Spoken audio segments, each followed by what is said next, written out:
Welcome to The Green Tunnel, a podcast on the history of the Appalachian Trail. My name is Mills Kelly, and I'm your host.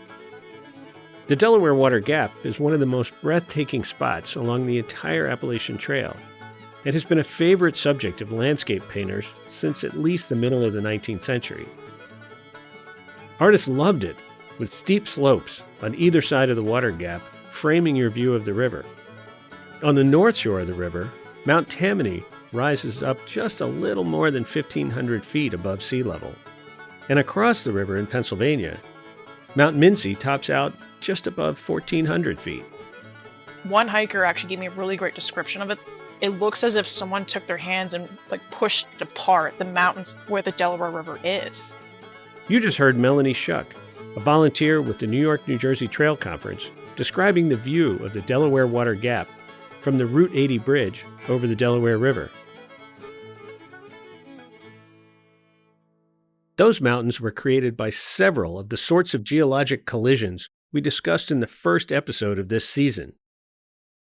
Over hundreds of millions of years, the Delaware River wore its way through the ridgeline to eventually create the water gap, and during the last ice age, glaciers carved it up even more, leaving the beautiful slopes we see today.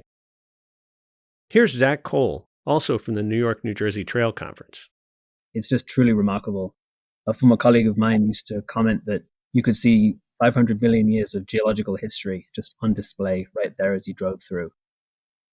That's really incredible. There aren't too many places in the highlands or the Appalachian Mountains where you get this visceral, evident display of geology right there for you to enjoy and learn from. In addition to its beautiful views, for northbound hikers on the AT, the water gap is an important boundary point. If you've heard anything about the stretch of the AT in northeast Pennsylvania, you've heard stories about the rocks. Those rocks are so ubiquitous and so torturous that many hikers call it Rocksylvania. They tear up your shoes, they twist your ankles, they scratch your shins, they break your trekking poles. But when hikers cross over the Route 80 bridge, they finally leave those rocks behind. My one colleague, Hope, had an excellent story she heard from a thru hiker where this thru hiker was the most pleasant, polite, prim person in the world. When she was done with Pennsylvania, she turned and just screamed at Pennsylvania. Northeast Pennsylvania will do that to people.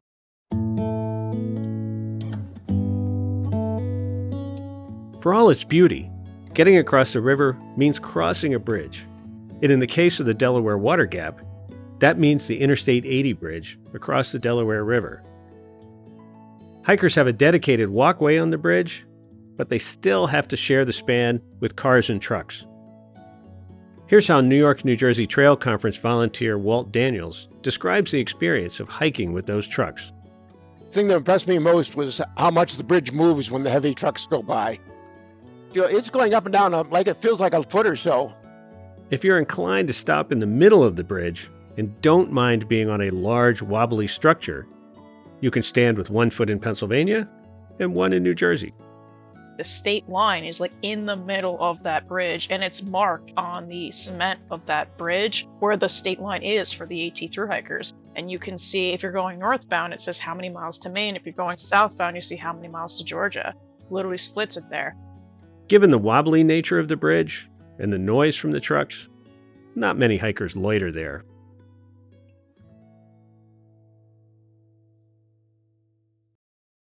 Fortunately, if you're hiking northbound on the trail, as soon as you leave the noise of the bridge behind, the trail takes you up into the Kittatinny Mountains of New Jersey and Worthington State Forest, and eventually to Sunfish Pond, a small glacial lake that is one of the most beautiful spots along the entire AT in the Garden State. But as beautiful as this stretch of the trail can be, we do need to mention something else. Bears. Bears are now ubiquitous along the entire Appalachian Trail, but there are bears, and then there are New Jersey bears. I'm not sure why, but it seems to me that over the past decade or so, more and more of the bear-human encounters I've heard about that have gone wrong involve New Jersey bears. So I asked our 3 guests from the local trail club if they had an opinion on New Jersey bears. None of them seemed to think that New Jersey bears were any worse or any better than bears elsewhere along the AT, but they did all point to an important fact about the AT in New Jersey.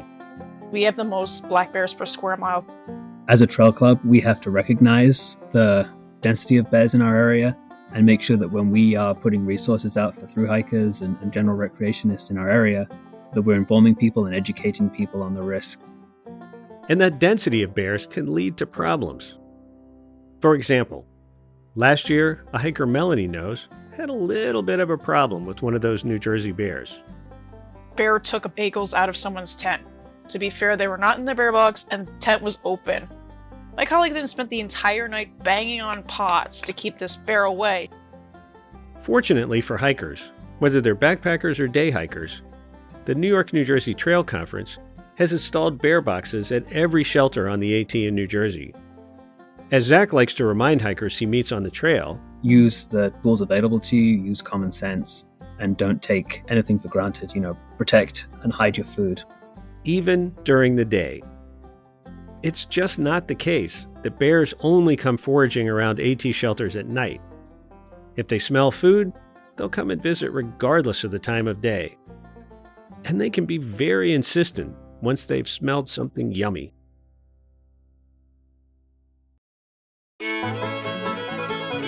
And despite what our guests had to say about New Jersey bears, it's still my impression that bears you might meet in New Jersey can be just a bit more insistent than others along the trail.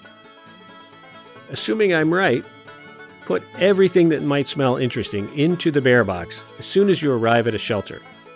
And during the day, make sure you carry your food in a proper canister.